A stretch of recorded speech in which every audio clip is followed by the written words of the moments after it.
right now there is really a very interesting question, which is, of course, who is the strongest chess player at the moment?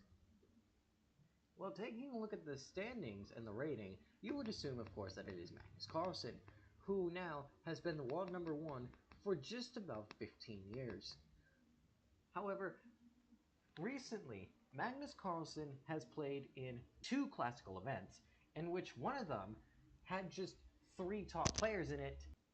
Magnus Carlsen, after that tournament, which I believe was Tepe Serawan, would then go on to play Norway chess, where he got absolutely destroyed. His only 2 real wins that actually mattered were against Gukesh Tomaraju.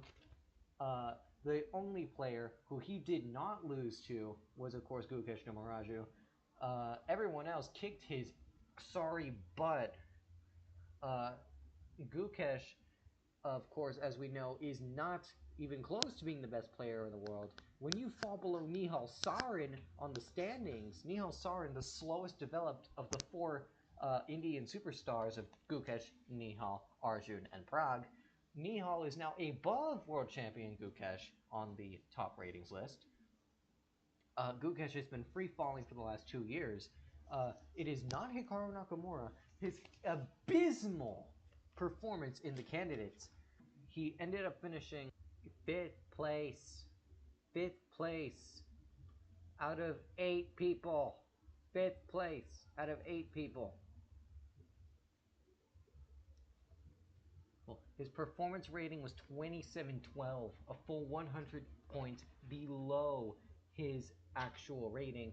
He lost 2 games, won just 1, and drew the rest. 3 decisive games, 11 draws. Hikaru Drakamura.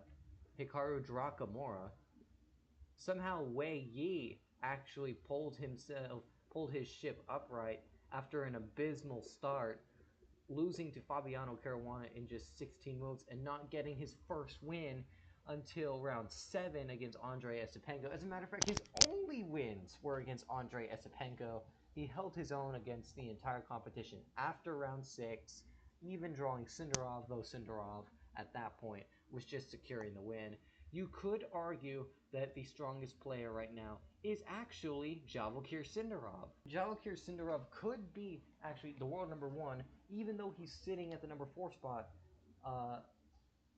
The world number 1, the strongest player in the world, because of his candidate's performance. The last time we've seen him in a classical tournament was, in fact, his candidate's performance. Vincent Keimer performing strong after he was booted violently out of the number 4 spot a few months ago. Noterbek Abdusatorov was on a demon rampage, starting with London, moving all the way to, of course, Tata Steel, beating Tata Steel, and the 28-30 performance-rated Javalkir Sindarov by half a point, and a 28-60 performance rating on that tournament. Actually, back-to-back 28-50 plus performance ratings by Noterbek Abdusatorov between the London Chess Classic and Tata Steel. Noterbek also actually declining a bit over the years since the candidates. The year is already halfway over. Wesley So has made a comeback. Anish Giri made a comeback in the candidates, but we haven't really seen much of him. Arguably the best player at the moment is, of course, Magnus Carlsen. He might have just had a bad tournament. He might just needed some time to recuperate, or that was truly a full meltdown, and Javalkir Sindarov or Fabiano Caruana could be considered the best players on the planet right now. Yej is, I believe, a top 10, top 5 player at the moment. He just joined the 2700 club, and we haven't seen him in a while since Tepe Serawan, but I believe he will make a run in this upcoming tournament and will gain even more rating points.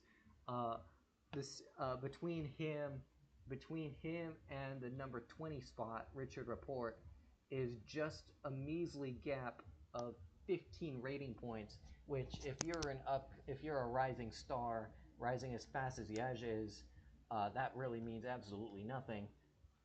Hans Niemann choking on a very big stage. I kind of forgot what tournament he was playing in, but I know he got his butt absolutely handed to him by Jan Nepomniachtchi, who had brilliant prep in that game. So there you have it. There's my take on the number one player on the face of the planet right now.